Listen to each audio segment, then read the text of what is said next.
كما صليت على إبراهيم وعلى آل إبراهيم في العالمين إنك حميد مجيد. أعوذ بالله من الشيطان الرجيم. بسم الله الرحمن الرحيم. ويقولون آمنا بالله وبالرسول وأطعنا ثم يتولى فريق منهم من بعد ذلك وما أولئك بالمؤمنين. وإذا دعوا إلى الله ورسوله ليحكم بينهم إذا فريق منهم معرضون. وإن يكن لهم الحق يأتوا إليه مذعنين. أفي قلوبهم مرض أم ارتابوا أم يخافون أن يهيب الله عليهم ورسوله بل أولئك هم الصادقون. إنما كان قول المؤمنين إذا دعوا إلى الله ورسوله ليحكم بينهم أن يقولوا سمعنا وأطعنا وأولئك هم المفلحون. ومن يطع الله ورسوله ويخشى الله ويتقه فأولئك هم الفائزون. قال المؤلف القصير رحمه الله تعالى: أدام النفع بعلومه وعلومكم في الدارين آمين. إلى أن قال: يخبر تعالى عن صفات المنافقين الذين يظهرون خلاف ما يبطنون يقولون قولا بألسنتهم. اب ان آیات میں اللہ تبارک و تعالیٰ منافقین کے بارے میں خبر دیتے ہیں. یہ منافقین جو ہے منافقین اعتقادی ہیں. یظہرون خلاف ما یبطنون، وہ ظاہر کرتے ہیں اس چیز کا جو ان کے دل میں نہیں ہوتا. یعنی ظاہر میں تو وہ ایمان کا اظہار کرتے ہیں لیکن ان کے باطن میں کفر چھپا ہوتا. منافقین کا یہی حال ہے کہ جب مومنوں کے ملتے تھے تو کہتے کہ ہم ایمان والے ہیں، نمازیں بھی پڑھتے، مسجدوں میں بھی آتے، مومنین سے بھی مل کے رہتے. لیکن جب علیحدہ ہوتے تو کہتے کہ ہم تو آپ کے ساتھ ہیں، ان سے تو ہم بہت مذاق کر رہے ہیں، ان کو دھوکہ دے رہے ہیں. منافق کا معنی یہی ہوتا ہے کہ ظاہر کچھ ہو اور باطن. اور ایک منافق ہے عقیدے کا، یعنی ظاہر میں اسلام ہے اور اندر میں کفر ہے. اور ایک منافق ہے عمل کا، کہ اس کے عمل ایسے ہیں جو منافقوں کے عمل. اعتقاد کے منافق جو تھے وہ تو حضور صلی اللہ علیہ وسلم کے زمانے میں تھے اور اللہ تبارک و تعالیٰ وحی کے ذریعے اپنے پیغمبر کو خبر بھی دیتے تھے کہ یہ منافق ہیں. لیکن حضور صلی اللہ علیہ وسلم کی وفات مبارک کے بعد اب ہم کسی کے اعتقاد کے بارے میں فیصلہ نہیں کر سکتے. اب تو صرف اعمال دیکھنے ہیں. اگر اعمال ایمان والوں کے ہیں تو مومن ہیں، اگر اعمال منافقوں کے ہیں تو گویا اس میں نفاق پایا جاتا ہے. جیسے کہ میرے محبوب نے، محبوب دو عالم، رحمت دو عالم سیدنا محمد مصطفیٰ صلی اللہ علیہ وسلم نے فرمایا کہ آیت المنافق ثلاث، کہ منافقوں کی علامتیں جو ہیں وہ 3 ہیں. فرمایا اذا حدث کذب، جب بات کرے جھوٹی کرے تو یہ منافق کی علامت. اذا وعد اخلف، جب وعدہ کرے تو وعدہ خلافی کرے، یہ بھی منافق کی علامت. اذا اؤتمن خانا، اور جب امانت رکھی جائے تو خیانت کرے۔ اسی طرح ایک حدیث مبارک میں یہ الفاظ بھی ہیں اذا خاصم فجر، کہ جب جھگڑا ہو لڑائی ہو تو گندی باتیں منہ سے نکالیں، ورنہ مومن کی شان گالی گلوچ دینا نہیں ہوتا، مومن کی شان کسی پر لعنت بھیجنا نہیں ہوتا، مومن کی شان فحش کوئی نہیں ہوتی۔ مومن جب بھی کلام کرے گا خیر بھی کلام کرے گا، ورنہ خاموش ہے۔ لیکن منافقوں کی عادت ہوتا ہے کہ گالیاں دینا، گندی باتیں منہ سے نکالنا، فحش کلام کرنا۔ تو اس آیت میں اللہ نے منافقوں کی صفتوں کا ذکر کیا ہے کہ الذین یظہرون خلاف ما یبطنون، وہ لوگ ہیں جو ظاہر کچھ کرتے ہیں اور دل کے اندر کچھ ہوتا ہے۔ ظاہری طور پر تو کہتے ہیں کہ آمنا باللہ وبالرسول واطعنا، کہ ہم اللہ پر ایمان لائے، ہم رسول صلی اللہ علیہ وسلم پر ایمان لائے، اور ہم اللہ اور اللہ کے رسول کی فرما بردار ہیں۔ لیکن اس کے بعد تولى فريق منهم من بعد ذلك، ان میں سے ایک جماعت جو ہے پھر ان باتوں سے پھر جاتی ہے۔ ایسے یاد رکھیں منافق تو سارے پھر جاتے ہیں، لیکن اس آیت کا تعلق چونکہ ایک خاص واقعہ ہے اور اس خاص واقعے میں ایک جماعت ملوث کی، تو اس لیے اللہ نے فرمایا ثم تولى فريق منهم من بعد ذلك أي يخالفون أقوالهم بأعمالهم ويقولون ما لا يفعلون۔ پھر منافقوں کی جماعت جو ہے وہ جو کہتے ہیں کہنا کچھ ہے عمل کچھ ہے، اور ويقولون ما لا يفعلون، جو کہتے ہیں وہ کرتے ہیں۔ کہ ظاہراً تو دعویٰ کرتے ہیں کہ آمنا باللہ، ظاہراً تو دعویٰ کرتے ہیں کہ اللہ کے رسول پہ ہمارا ایمان ہے، اللہ پہ ہمارا ایمان ہے، اللہ اور اللہ کے رسول کے ہم اطاعت گزار ہیں، لیکن حقیقت وہ اطاعت گزار نہیں ہوتے۔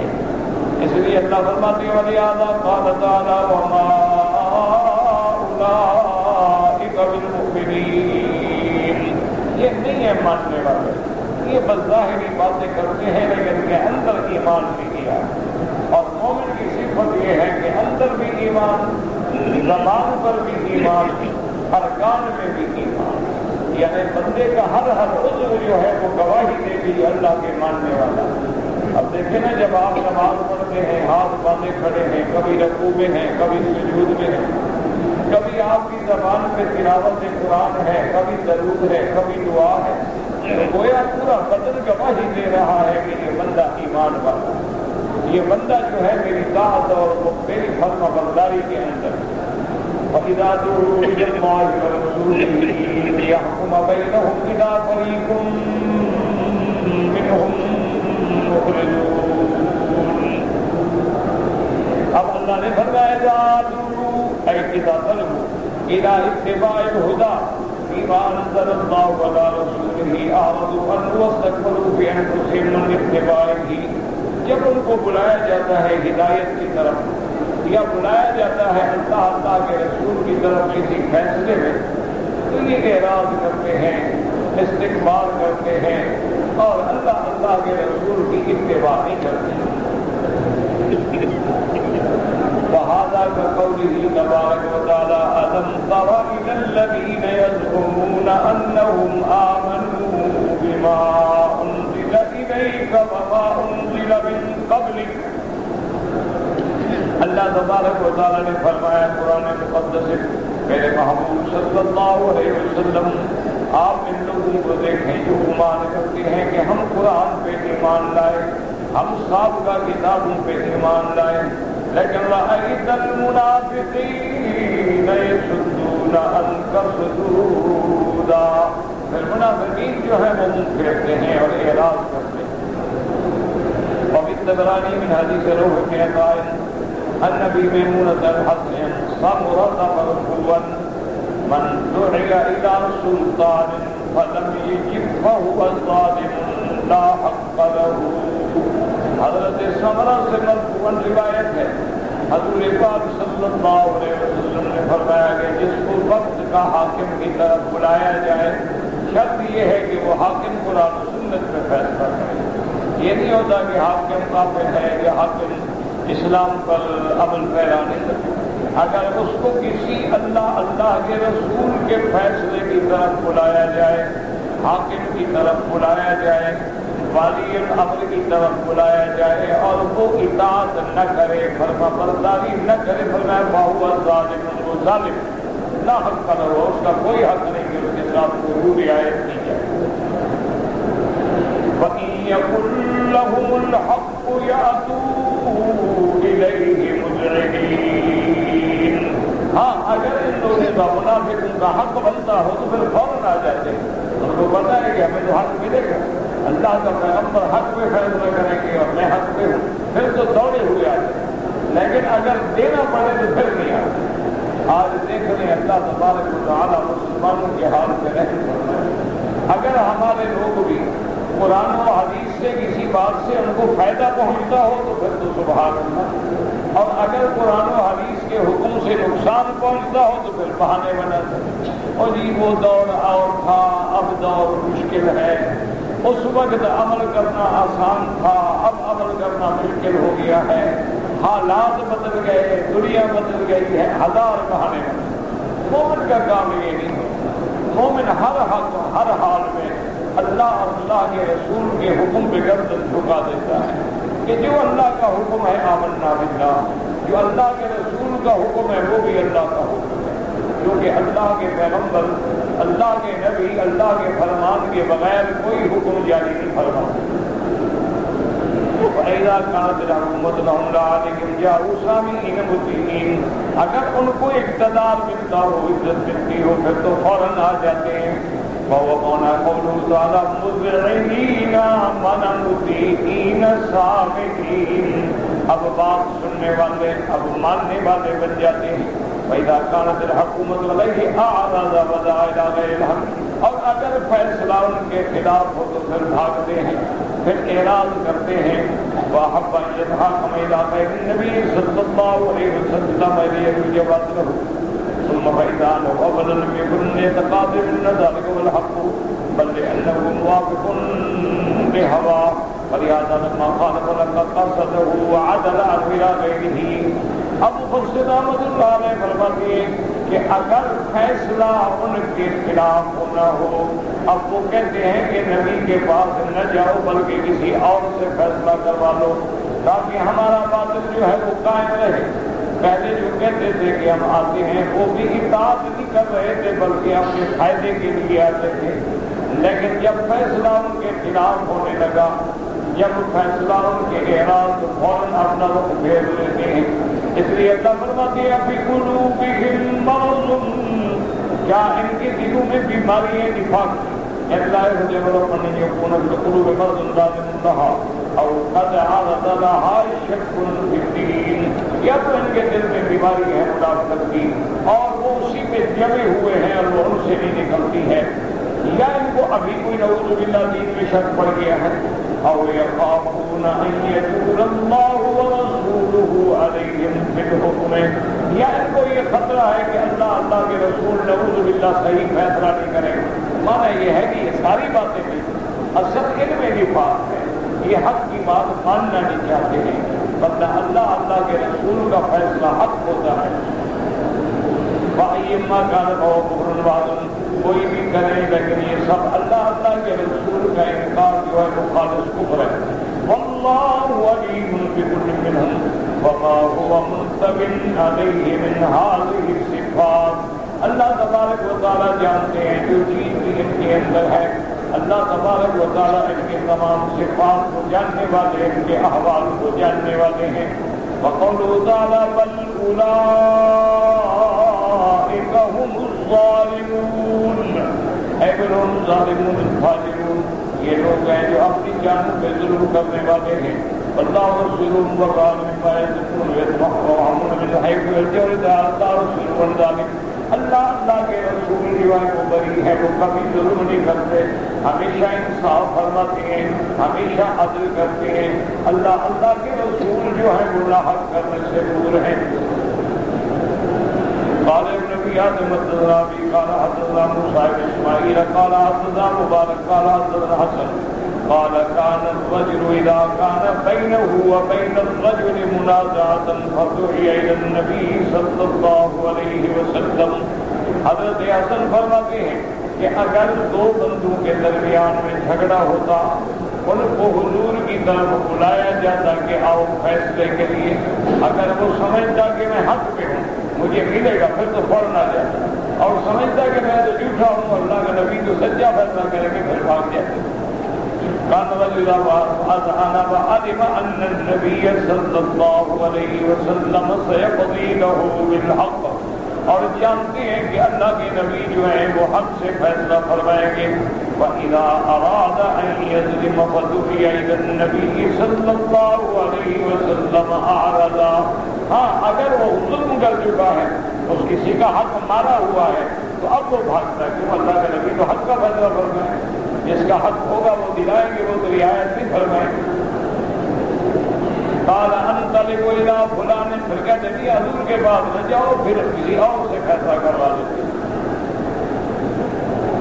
فانزل الله هذه الايه وقال النبي صلى الله عليه وسلم من كان بينه وبين اخيه شيء فدعي الى حكم من حكام المسلمين فابى ان يجيب فهو ظالم لا حق له.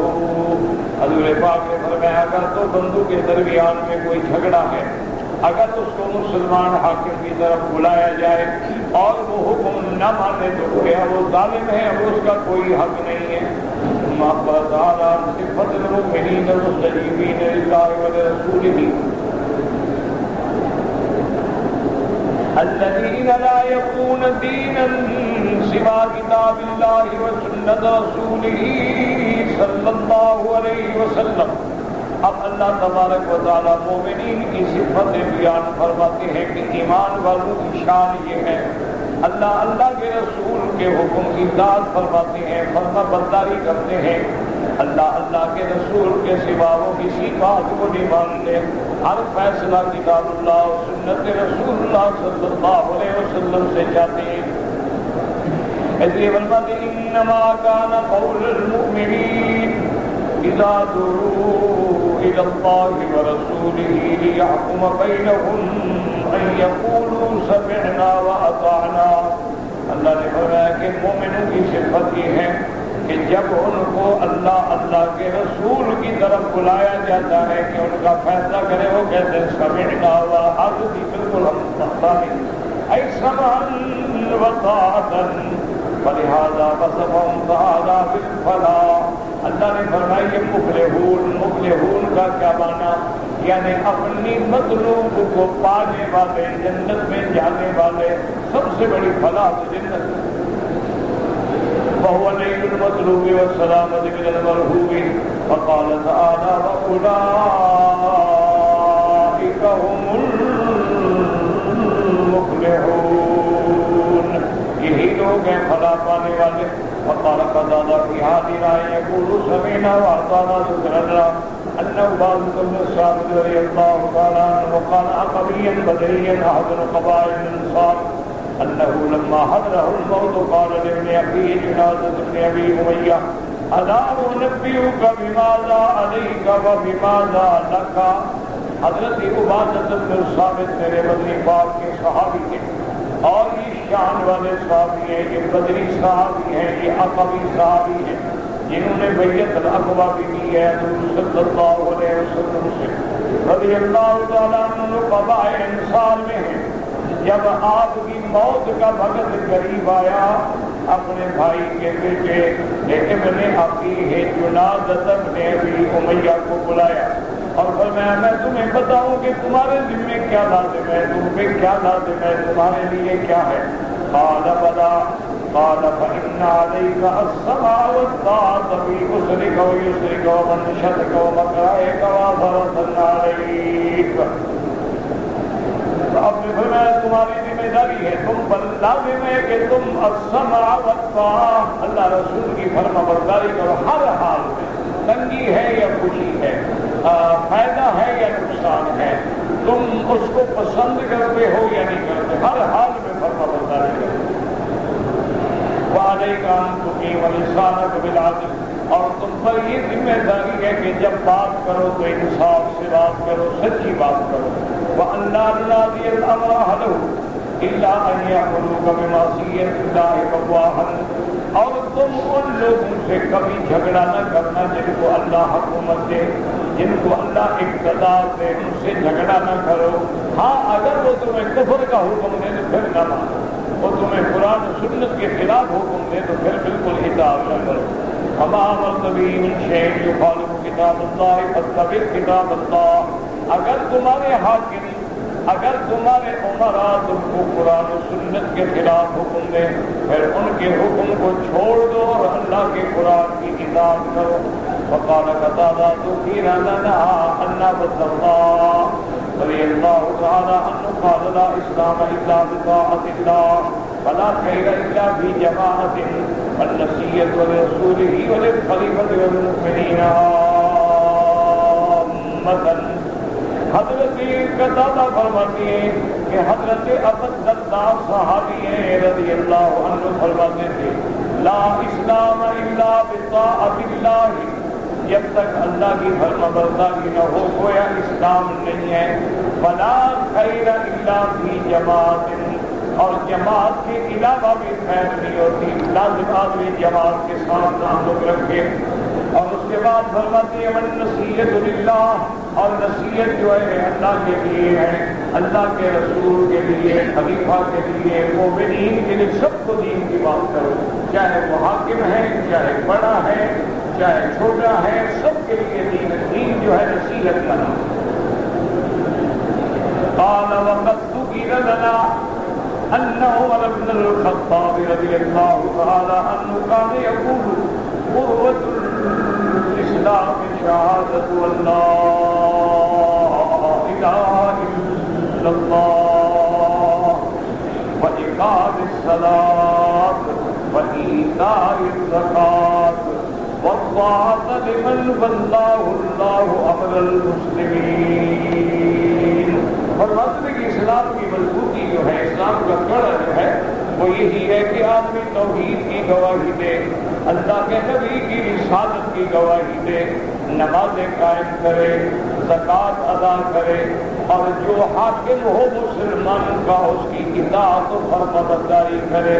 رواه ابن ابي حاتم الحديث صلى الله في وجوب الطاعة لكتاب الله وسنة رسوله صلى الله عليه وسلم وللخلفاء الراشدين والأئمة إذا أمروا بطاعة الله أكثر من الظهر في هذا المكان۔ ابو فضل رحمۃ اللہ علیہ فرماتے ہیں کہ احادیث آثار صحابہ بہت زیادہ ہیں جن میں اللہ کے رسول کی اور وقت کے حاکم کی اطاعت کا حکم دیا گیا۔ وَمَن يُطِعِ اللَّهَ وَرَسُولَهُ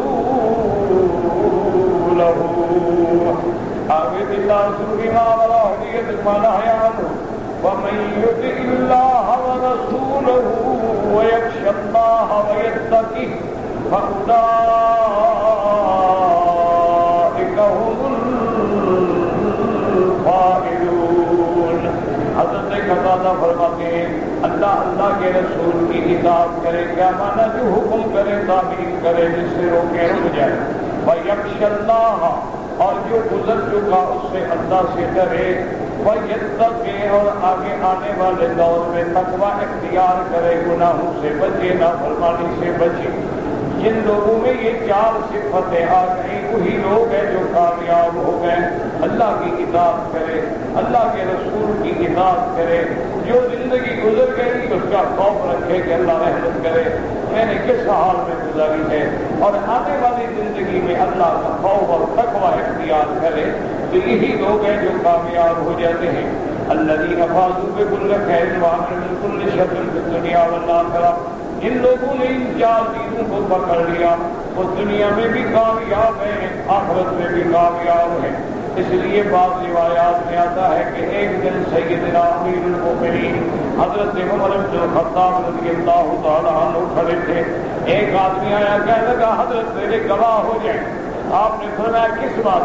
کہنے لگا اشہد اللہ الہ الا اللہ واشہد ان محمد رسول اللہ۔ میں کلمہ پڑھتا ہوں، میں مسلمان ہوتا ہوں، میں اقرار کرتا ہوں اللہ اللہ کے رسول کی، اللہ کی وحدانیت کا، رسول کی اطاعت کا۔ حضرت عمر نے فرمایا کہ کس چیز سے متاثر ہو کر تم اسلام لائے؟ اس نے کہا حضرت میں نے تورات بھی پڑھی ہے، انجیل بھی پڑھی ہے، زبور بھی پڑھی ہے، لیکن میں نے آج ایک قاری سے قرآن کی ایک آیت سنی ہے، اسی آیت میں گویا معلوم ہوتا ہے کہ سارا دین اسی کے اندر آ گیا۔ حضرت عمر نے فرمایا وہ کون سی آیت ہے؟ اس نے یہی آیت تلاوت کی، وَمَن يُطِعِ اللَّهَ، کہنے لگا یہ اللہ کی اطاعت کے بارے میں ہے، وَرَسُولِهِ قال سنت کے بارے میں ہے، وَيَخْشَ اللَّهَ کہتا ہے جو زمانہ گزر گیا اس کے بارے میں ہے، وَيَتَّقِي آنے والے دور کے بارے میں ہے۔ جو آدمی ان چار صفتوں پہ عمل کرتے فَأُولَٰئِكَ هُمُ الْفَائِزُونَ، یہی لوگ ہیں جو کامیاب ہیں۔ دعا کریں اللہ ہمیں بھی کامیاب لوگوں سے بنائے۔ اللہم اجعلنا من المفلحین، اللہم اجعلنا من الفائزین، واشفنا واشف مرضانا ومرضى المسلمین۔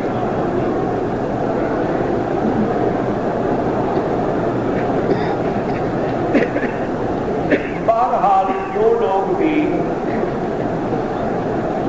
رمضان المبارک میں آ گئے یا اس سے پہلے آ گئے یا مکے میں رہتے ہیں، چاہے وہ ہمیشہ سے مکے کے رہنے والے ہیں یا اقامے پہ ہیں، ان کا حج جو ہے حج افراد ہوگا۔ وہ صرف حج کی نیت کریں گے، لبیک بحجۃ لبیک اللہم لبیک لبیک لا شریک لک لبیک۔ اپنے گھر سے احرام باندھ کے 2 رکعت پڑھ کے لبیک پڑھتے ہوئے اگر چاہے تو کعبۃ اللہ میں آ کے افضل ہے کہ طواف کرے، صفا مروہ دوڑنا چاہے تو دوڑ لیں، اور پھر اس کے بعد مینا روانہ ہوں۔ وہ واپس آنے کے بعد صرف طواف زیارت کریں گے، صفا مروہ نہیں دوڑیں گے۔ اور حج افراد کرنے والے پہ حج کی بکری واجب نہیں ہوتی۔ یہ اچھی طرح مسئلے سمجھیں، اب حج قریب آ رہا ہے، ہر آدمی جو ہے وہ حج کی کتابیں پڑھے، باقاعدہ مسائل لکھے ہوتے ہیں، ان کو 1 دفعہ 2 دفعہ 4 دفعہ پڑھیں، دہرائیں، جو سمجھ نہ آئے وہاں نشان لگا لیں اور کسی عالم سے سمجھیں، تاکہ تمہارا حج صحیح ہو۔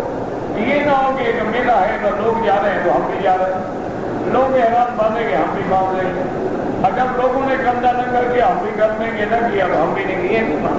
حج پہ آئے ہیں، ٹائم ہے، کوئی آپ کو مجبوری بھی نہیں ہے، آپ حج کے مسائل کی کتابیں لے لیں۔ اچھا کتابیں جو ہیں اس میں کوئی شک نہیں، وہ حنفی مسلک کے مطابق بھی ہیں، شافعی مسلک کے مطابق بھی ہیں، حنبلی مسلک کے مطابق بھی ہیں، مالکی مسلک کے مطابق بھی ہیں، اہل حدیث حضرات کی کتابیں بھی ہیں۔ آپ کا جو بھی مسلک ہے اپنے کسی عالم کی کتاب لے کے پڑھیں، اس میں کوئی شک نہیں، کوئی شبہ نہیں، اور بنیادی مسئلوں میں کوئی جھگڑا ہوتا ہی نہیں۔ ایک ہمیشہ یاد رکھیں، یعنی 4 امام ہیں لیکن بنیادی مسئلے میں کوئی جھگڑا نہیں۔ اب دیکھو نا مغرب کی نماز کتنی رکعت ہے؟ ہاں جی بولنا منع ہے، 3 رکعت، شکر ہے کہ بولے تو صحیح ہے، ہمیں سمجھ گیا۔ اچھا اب جگہ 3 رکعت، کوئی امام کہتا ہے 4 رکعت، یعنی حنفی، شافعی، مالکی، حنبلی، اہل حدیث سب کے نزدیک 3 رکعت ہے یا 4 رکعت بھی ہے۔ مقصد ہے کہ بنیاد میں تو کوئی جھگڑا نہیں۔ کوئی امام کہتا ہے کہ حج عرفات میں نہیں ہوگا، طائف میں ہوگا۔ ایک مسئلہ یاد رکھیں کہ بنیاد میں کبھی اختلاف نہیں ہوگا، جو مسئلہ قرآن حدیث سے ثابت ہے اس میں کوئی جھگڑا نہیں۔ اختلاف کب ہوتا ہے کہ مثلاً 2 حدیثیں ہیں، حضور صلی اللہ علیہ وسلم نے فطر کی دعا میں اللہم انا نستعینک ونستغفرک یہ دعا بھی پڑھی، اللہم اہدنا فیمن ہدیت وعافنا فیمن عافیت یہ دعا بھی پڑھی، وہ بھی حدیث میں ہے اور یہ بھی حدیث میں ہے۔ تو کسی امام نے اس کو لے لیا، کسی امام نے میں حدیث محمد مصطفیٰ، اپنے گھر سے کوئی امام کی بات نہیں کرتا، ہمیشہ یاد۔ یا کبھی اختلاف اس لیے ہوتا ہے کہ ایک صحابی نے مسئلہ سنا، جہاد پہ نکل گیا، وہ جہاد کرتے کرتے کرتے یمن پہنچا، عدن پہنچا، صنعا پہنچا، وہی شہید ہو گیا۔ اب جو حدیث اس نے سنی تھی وہ ساری دنیا کو سناتا چلا گیا، اس کے بعد جو حکم آیا وہ تو سنا نہیں بیچارے نے۔ تو وہ جہاں جہاں حدیث پہنچی بعد امام نے وہی حدیث صحابی کی دے دی، اس پہ عمل کی ضرورت، اس کو ناسخ حدیث پہنچی ہی نہیں۔ اس کی مثال ایسے ہے کہ حضرت عبداللہ ابن مسعود فرماتے ہیں کہ میں سفر پہ گیا، جب میں واپس آیا تو حضور نماز پڑھ رہے تھے،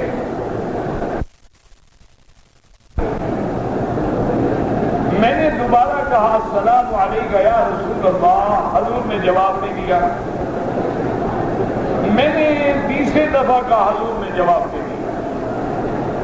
میں دل میں اداس ہو کے پریشان ہو کے دور بیٹھ گیا کہ اللہ کے جانے حضور ناراض ہیں، میرے سلام کا جواب نہیں دیا۔ جب حضور نے نماز ختم فرمائی تو بلایا، فرمایا کہ عبداللہ پہلے نماز میں سلام کے جواب دینے کی اجازت تھی، اب اللہ نے منع کر دیا ہے، اب ہم نماز میں سلام کا جواب بھی نہیں دے سکتے۔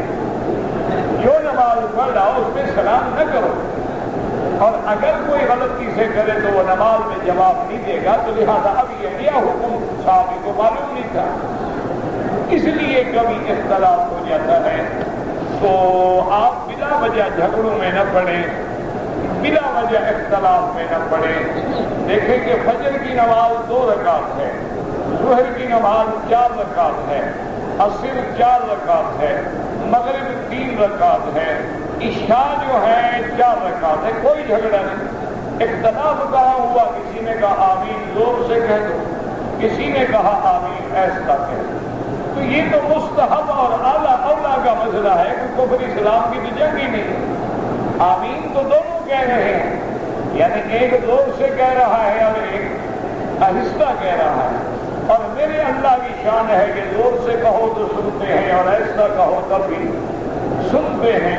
اس لیے بعض ائمہ نے فرمایا کہ آمین دعا ہے اور دعا آہستہ ہونی چاہیے، اور بعض صحابہ نے حدیث مبارک کو سامنے رکھ کے آمین زور سے کہہ دی۔ یہ کوئی جھگڑا نہیں، نہ کوئی اختلاف۔ لہذا اپنے اپنے ائمہ کے مسلک کے مطابق ذمہ دار علماء کی کتابیں لیں اور کتابوں کو بار بار پڑھیں کہ حج کی کتنی قسمیں ہیں، حج کے کتنے فرائض ہیں، حج کے کتنے واجبات ہیں، حج کی کتنی سنتیں ہیں، حج میں کتنے ارکان ہیں، اور ہم نے کیا کیا کرنا ہے۔ اور جو بات سمجھ نہ آئے وہاں نشان لگا دے عالم سے جا کے، تو انشاءاللہ آپ کا حج غلط نہیں ہوگا۔ اللہ ہر مسلمان کو صحیح حج نصیب فرمائے۔ باقی حج بدل اپنا اگر آپ کر چکے ہیں، اب حج نفلی آپ جس کے لیے بھی چاہیں کر سکتے ہیں، اللہ اس کو حج کا ثواب دیں گے اور تمہیں بھی حج کا ثواب دیں گے۔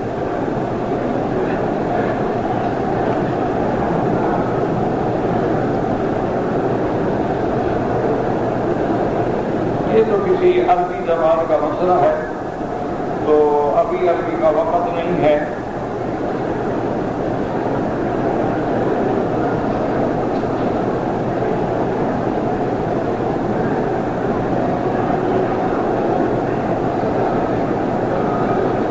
بہرحال اگر آپ اپنا حج کر چکے ہیں، اپنے والد کے لیے حج بدل کرنا چاہتے ہیں، آپ کے والد پہ حج فرض تھا یا فرض نہیں، یعنی امیر تھے یا غریب تھے؟ اچھا امیر تھے، وہ اپنا حج بھی کر چکے، یا اپنا حج نہیں کر چکے، تو پھر افضل یہ ہے کہ جس ملک میں رہتے تھے بندہ وہاں سے آئے، کیونکہ تم ان کے بیٹے ہو، لازمی بات ہے وہاں سے ہی آئے ہو، تو لہذا تم اپنے والد کا حج بدل کر سکتے ہو۔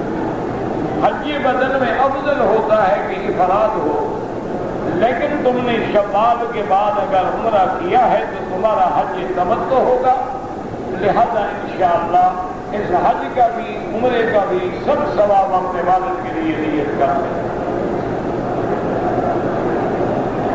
جب آپ حج کا احرام باندھیں گے تو آپ کے دل میں یہی نیت ہوگی کہ یا اللہ میں جو حج کر رہا ہوں اس کا ثواب میرے والد کو عطا فرما۔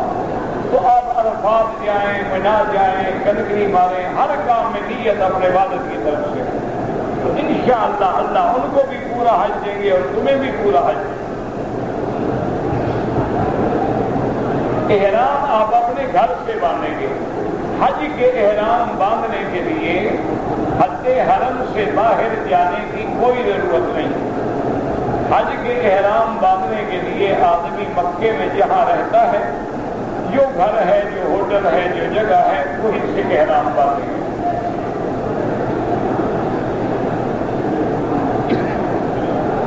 کہتے ہیں کہ امام ابو حنیفہ رحمۃ اللہ علیہ فرماتے ہیں کہ جب کعبۃ اللہ پہ نظر پڑے تو دعا مستجاب ہونے کی مانگو۔ کیا معنی یہ ہے کہ بعض روایات میں آتا ہے کہ جب آدمی اپنے ملک سے آتا ہے اور اس کی پہلی نظر کعبے پہ پڑتی ہے تو جو دعا مانگے گا اللہ قبول فرمائیں گے۔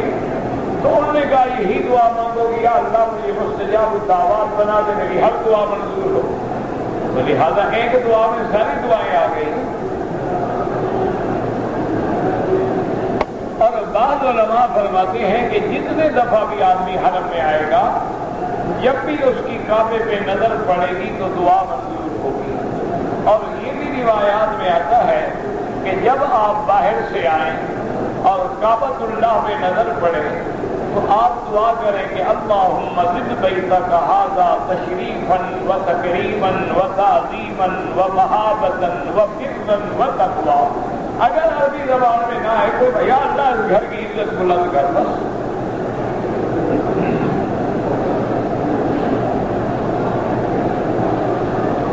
اگر کوئی آدمی عصر کی نماز کے بعد طواف کرے تو امام ابو حنیفہ رحمۃ اللہ علیہ فرماتے ہیں کہ کیونکہ ایک حدیث مبارک ہے کہ عصر کے بعد کوئی نماز نہیں جب تک سورج ڈوب نہ جائے، تو اس حدیث کے مطابق وہ فرماتے ہیں کہ مغرب کے بعد پڑھو۔ باقی ائمہ فرماتے ہیں کہ مکے میں رعایت ہے، حرم میں رعایت ہے، باقی کسی جگہ رعایت ہے، لیکن اگر حرم شریف میں کوئی طواف کرے اور وہ 2 رکعت پڑھ لے تو کوئی حرج نہیں۔ اب دیکھو یہ بھی کوئی لڑائی کا مسئلہ نہیں۔ اگر تم نے عصر کے بعد ارادہ ہے کہ مغرب پڑھ کے جاؤں گا تو آرام سے بعد میں 2 رکعت پڑھ لو گے، اختلاف ہی نہ رہے۔ اور اگر تم نے جانا ہے، مجبوری ہے، قافلہ جا رہا ہے، پڑھ لو، کوئی مسئلہ نہیں۔ یہ تو اعلیٰ اور افضل کے مسئلے ہیں، کوئی جھگڑے والے مسئلے ہیں ہی نہیں۔ جب بھی دعا کرو تو صدقے میں نہیں، یا اللہ سیدھا اللہ سے مانگو۔ سارے قرآن کی دعائیں پڑھ لیں، ربنا آتنا، ربنا ظلمنا، ربنا لا تؤاخذنا، لا الہ الا انت سبحانک، رب انی مغلوب فانتصر، رب انی مسنی الضر وانت ارحم الراحمین۔ کسی میں واسطہ وسیلہ نہیں ہے، تو لہذا جب بھی دعا مانگیں سیدھی اللہ سے مانگیں۔ مرد کے لیے غیر محرم عورتیں، محرم وہ ہوتی ہیں جن سے نکاح حرام ہو، جن سے نکاح حرام نہ ہو وہ غیر محرم ہے۔ اب دیکھیں ماں ہے، بہن ہے، بیٹی ہے، بھانجی ہے، محرم ہے، ان سے نکاح حرام۔ ان کے علاوہ وہ غیر محرم ہے، ان سے نکاح حلال ہے۔ مینا میں جانے کے دن طواف کرنا ضروری ہے، کوئی ضروری نہیں، نہ کریں چلے جائیں۔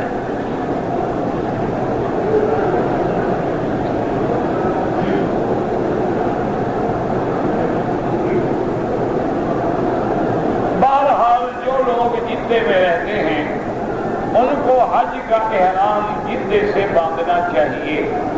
اگر کوئی مجبوری ہے اور وہ مکے میں آ گئے ہیں تو پھر بھی حج کے احرام کے لیے وہ حرم سے باہر جائیں، یعنی حدود حرم سے باہر مسجد عائشہ ہے اور جگہ ہے، وہاں سے جا کے احرام باندھے۔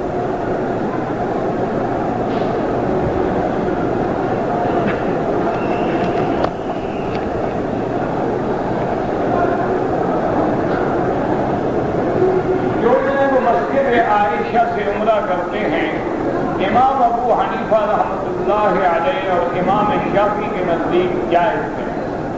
امام احمد بن حنبل فرماتے ہیں کوئی ضرورت ہے تو کرے ورنہ نہ کرے۔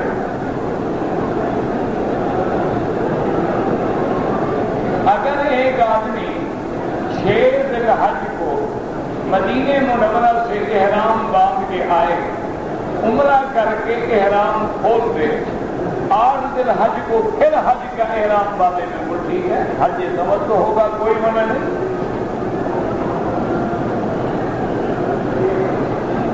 اگر حتیم میں نفل پڑھنے ہیں یا کہیں بھی پڑھنے، احناف کے نزدیک جو ہے فجر کے بعد نہ پڑھے، سورج نکل رہا ہو تو نہ پڑھے، سورج سر پہ کھڑا ہو تو نہ پڑھے، سورج ڈوب رہا ہو تو نہ پڑھے، عصر کے بعد نہ پڑھے۔ باقی ائمہ کے نزدیک حرم میں گنجائش ہے، لیکن ان کے لیے جو طواف کرتے ہیں وہ ضرورت ہو، بلا وجہ نہیں۔ کہتے ہیں جی کہ ایک عورت ہے، صحت مند ہے، تندرست ہے، کنکریاں اس کا کوئی محرم مال میں بالکل نہیں۔ جو صحت مند ہے، تندرست ہے، چل سکتی ہے، وہ کنکریاں اپنی خود مارے گی۔ کنکریوں کے لیے وکیل تب بنایا جاتا ہے جب عورت معذور ہے، مرد معذور ہے، عورت حاملہ ہے، خطرہ ہے حمل گر جانے کا، یا اتنی کمزور ہے بیچاری کے کھڑے ہو کے نماز بھی نہیں پڑھ سکتی، تو پھر وکیل بنائے، ورنہ مرد ہو یا عورت اپنی کنکریاں خود ماریں گے۔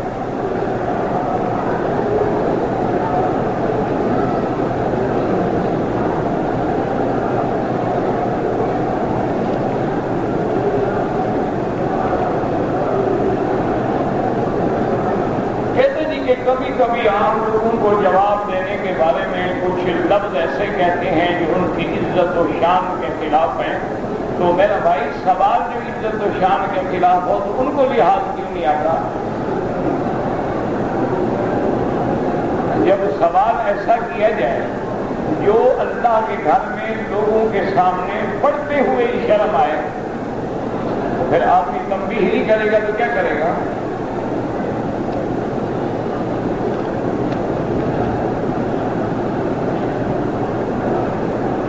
کہتے تھے کہ میں 15 شوال کو ریاض سے کام کے سلسلے میں مکے آیا ہوں، اب میں حج کروں گا۔ بالکل کریں آپ، اگر آپ نے عمرہ نہیں کیا ہے تو آپ کا حج فرض ہے، عمرہ کیا ہے تو تمتع ہے۔ میرا نام عبد الرحمان مکی نہیں ہے، مشکل یہ ہے کہ آج کل بہت سارے لوگوں نے نام کے ساتھ مکی لگا لیا ہے۔ بہرحال اللہ سب کو جزائے خیر دے، میرا نام محمد مکی ہے، میرا نام عبد الرحمان مکی نہیں ہے، وہ کوئی اور بزرگ ہوں گے۔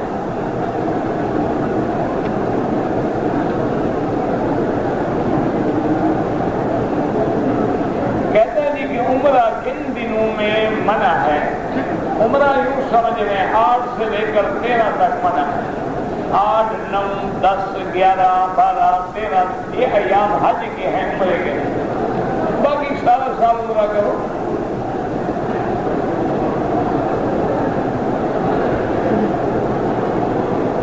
اگر کوئی بھائی اپنے دوسرے بھائی کو جس کی اولاد نہیں ہے اپنا بیٹا بیٹی دے دے، بیٹا بنا دے، لیکن رہے گی اولاد اسی کی جس کی ہے، والد کے کھانے میں بھی اسی کا نام لکھا جائے گا جو اس کا حقیقی والد ہے۔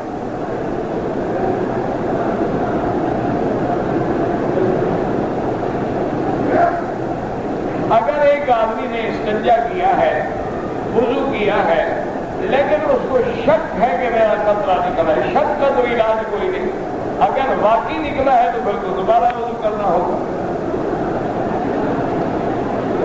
اور اگر نکلتا رہتا ہے پھر ہر نماز کے لیے نیا وضو کرے، مغرب کا جو وضو ہے عشاء تک نمازیں پڑھتا رہے، پھر عشاء کا وقت آئے تو نیا وضو۔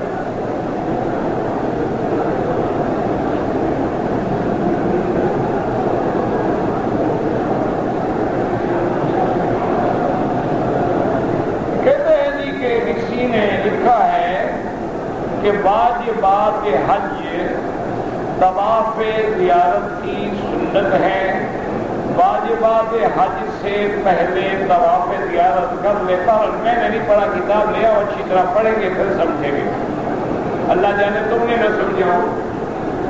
طواف زیارت پہلے نہیں ہو سکتا، طواف زیارت کا وقت مقرر ہے اور مینا کے بعد ہے 10 تاریخ کو۔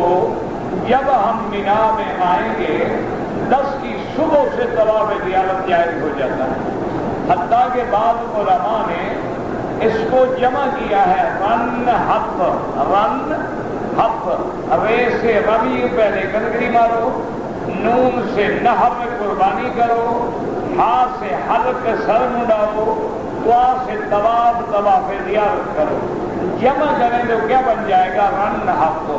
تو اس لیے انہوں نے اس کو جمع بھی کر دیا ہے تاکہ بندہ بھول نہ جائے کہ پہلے کنکری ہوگی، اس کے بعد قربانی ہوگی، اس کے بعد سر مڈائیں گے، پھر طواف زیارت کریں گے۔ تو طواف زیارت پہلے نہیں ہو سکتا۔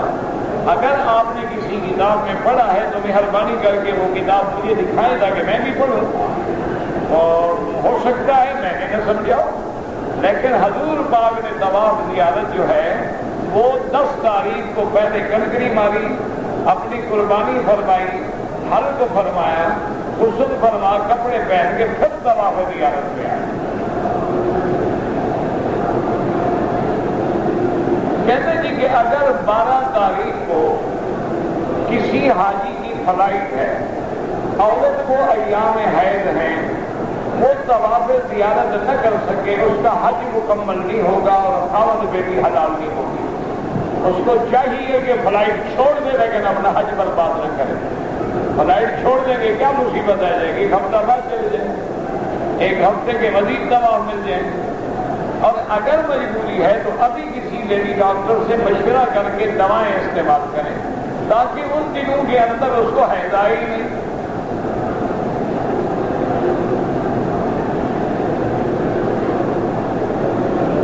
دیور کا بیٹا غیر محرم ہے، بالکل غیر محرم ہے،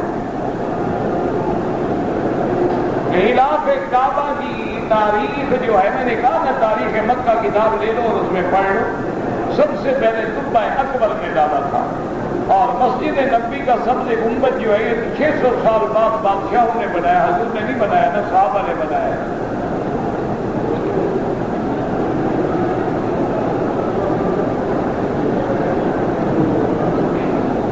کہتے جی کہ معلم الحجاج نے لکھا ہے کہ حاجی کے ہمراہ اگر بیوی ہو تو احرام باندھنے سے پہلے بیوی کے ساتھ صحبت کرنا بھی سنت ہے۔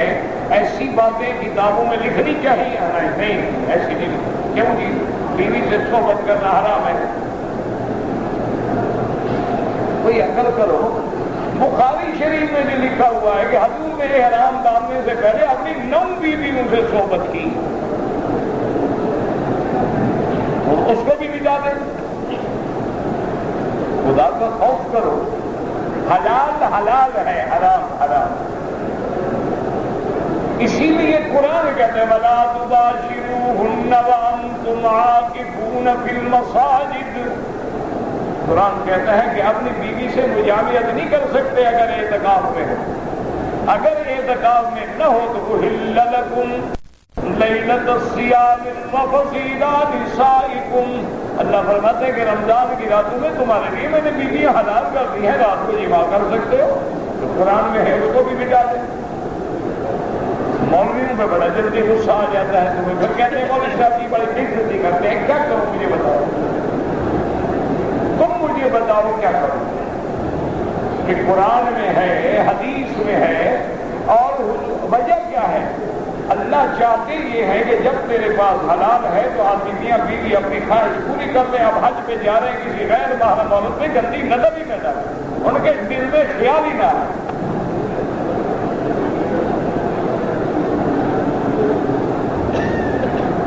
عجیب بات ہے، اللہ کے بندے حلال حلال ہے، اسی لیے حضور کی بیویاں کہتی ہیں کہ ہم مزدلفہ سے حضور نے ہمیں رات کو بھیج دیا، مزدلفہ سے رات کو ہم آ گئے، مینا پہنچے، فجر کی نماز پڑھی، جلدی جلدی ہم نے کنکری ماری اور اپنی قربانی کر کے غسل کر کے بال کاٹ کے ہم تیار ہو گئے کہ ممکن ہے حضور بلا لیں کہ احرام کے بعد آدمی حلال ہو گیا، بیوی حلال ہو گئی۔ عجیب بات ہے، اب حلال کی بات ہو تو لوگوں کو شرم آتا ہے، حرام ہو تو کوئی بھی شرم نہیں کرتا، طواف میں بھی عورتوں کو دیکھتے رہتے ہیں۔ انا للہ و انا الیہ راجعون۔ بہرحال کہتے ہیں کہ ہم نے اسلام آباد سے احرام باندھا، جدے آئے، لیکن ہمیں کمپنی والوں نے مکے نہیں آنے دیا، مدینے بھیج دیا، مجبوراً ہم نے احرام کھول دیا۔ پھر مدینے پاک سے ہم احرام باندھ کے ہم نے عمرہ کیا ہے، لیکن احرام کھولنا اپنے بس میں نہیں ہوتا، دم پڑ گئی۔ یہ تھوڑا جب چاہو باندھ لو، جب چاہو کھول دو۔ اگر ایک آدمی نے عمرہ کیا ہے، طواف کر لیا، صفا مروہ دوڑ لیا، اپنے سر پہ خود اس طرح پھیر دے، بالکل جائز ہے۔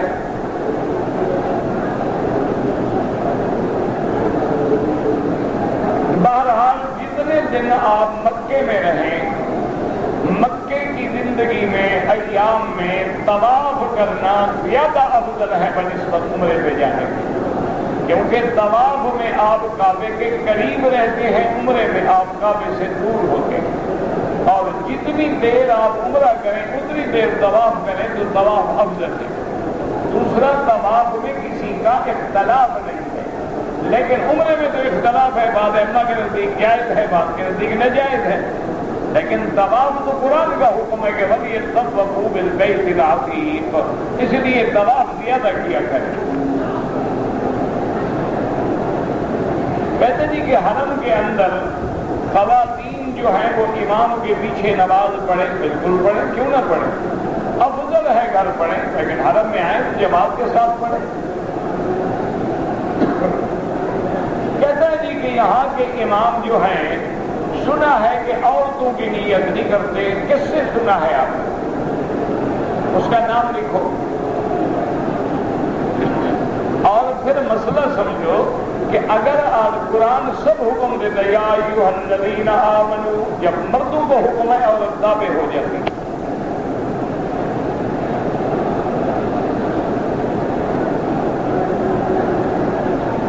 اگر کوئی عورت اپنے ملک کی نمائندگی کرے تو جائز ہے، اگر پردے کا اور شرعی لحاظ کا خیال رکھے تو جائز ہے، کوئی مسئلہ نہیں۔ بات یہ ہے کہ شریعت کا خیال رکھے۔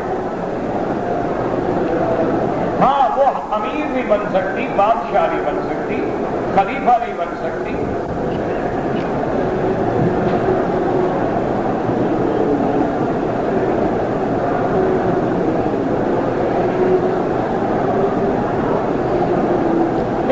بہت سارے لوگ ہیں کہ اسلام کی بات کرو تو نہیں، آپ کرتے رہیں، دین کی بات پہنچاتے رہیں، کوئی مانے یا نہ مانے۔ والدین کے لیے عمرہ کرو، جو مرضی آئے کریں، انشاءاللہ ثواب ہوگا۔ طواف النساء جو ہے یہ شیعہ کا مسئلہ ہے، اہل سنت کے نزدیک طواف زیارت بس کافی ہے، شیعہ کے نزدیک طواف زیارت کے بعد ایک طواف کرنا پڑتا ہے عورت حلال کرنے کے لیے۔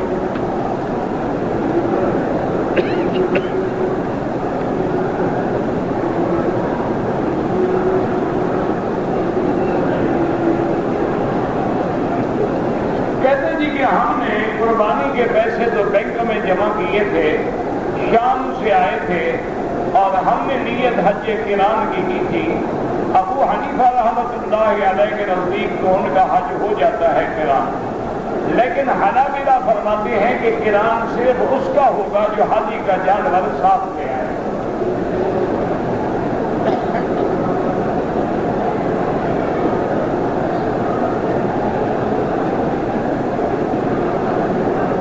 کہتے ہیں کہ مجھے شک ہے کہ عرفات سے ہم سورج سے پہلے نکلے تھے یا بعد میں، اب آپ کو شک ہے تو مجھے کیا پتا، اگر سورج سے پہلے نکلے تو دم پڑ گئی، باقی طواف میں بھی مجھے شک ہے کہ میری پشت ہو گئی تھی، اس کا کوئی شک نہ کریں۔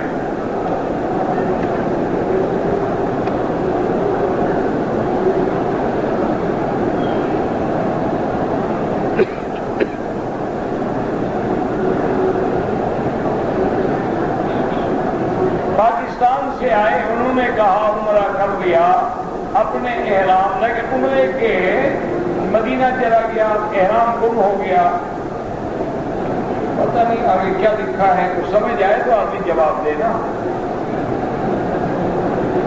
طواف زیارت مینا کے بعد انشاءاللہ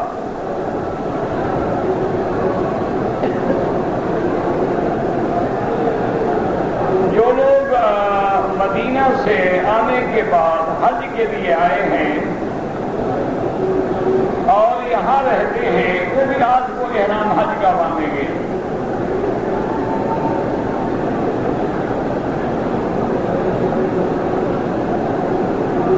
بہرحال مسجد مکمل ہو گئی، اس میں اگر آپ نے سود کا پیسہ لگایا ہے توبہ کریں، اتنے پیسے جو ہیں دے کے بغیر نیت کے کسی غریبوں کو دے دیں یا زیتون وغیرہ بنا دیں۔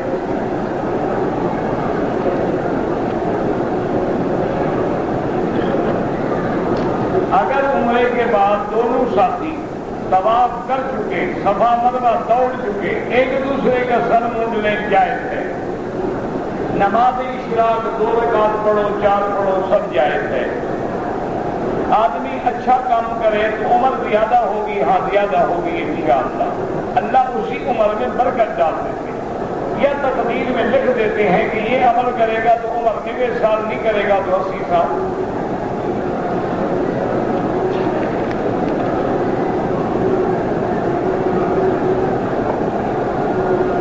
نماز فجر کے بعد والدین کو لے کر مزدلفہ سے نکل سکتا ہوں، نکل سکتے ہیں، فجر کی نماز مزدلفہ میں پڑھے پھر نکل آئے، کوئی مسئلہ نہیں۔ کفن زمزم سے دھونا نہ اللہ کا حکم ہے نہ رسول پاک کا حکم ہے، نہ کسی صحابی نے دھویا ہے، رواج ہے لوگوں کا۔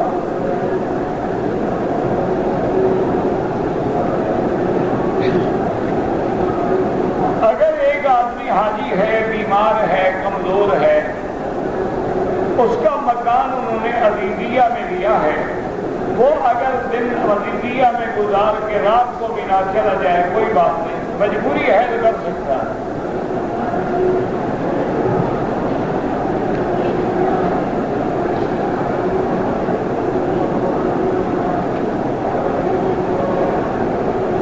ایک ہی مسئلہ ہے، اگر ایک عورت حج پہ آئی ہے، جب ان کے جانے کے وقت آ جائیں اور وہ حیض کی حالت میں ہو تو کیا طواف الوداع عورت پہ معاف ہے؟ طواف زیارت معاف نہیں ہوگا، یاد رکھو، لیکن طواف الوداع اگر حیض ہو تو معاف ہے۔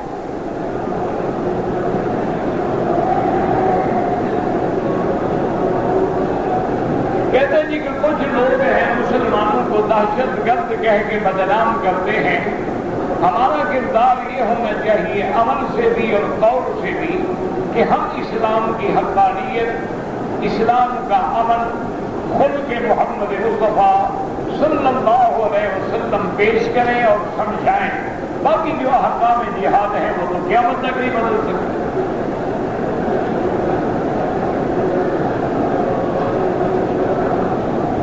کہتے ہیں جی کہ اگر ایک عورت تندرست ہے لیکن 10 ذی الحج کو مینا میں بڑا رش ہوگا، عورت کے گم ہونے کا خطرہ ہے، بازار میں کبھی گم نہیں ہوئی، کنکریوں میں گم ہو جائے گی، نہیں گم ہوتی، فکر نہ کرو، کنکریاں خود ہمارے گم نہیں ہوگی۔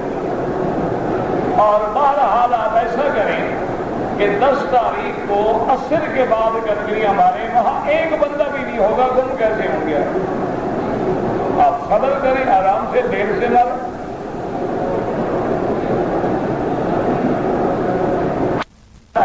شوہر نہ گم ہو جائے، بیوی نہیں گم ہو۔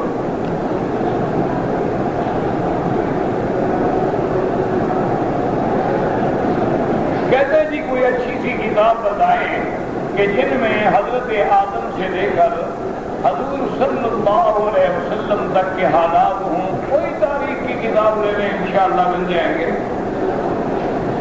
مجھے اردو کی کتابوں کا نام یاد نہیں آتا۔ حضرت آدم علیہ السلام جب عرب میں آئے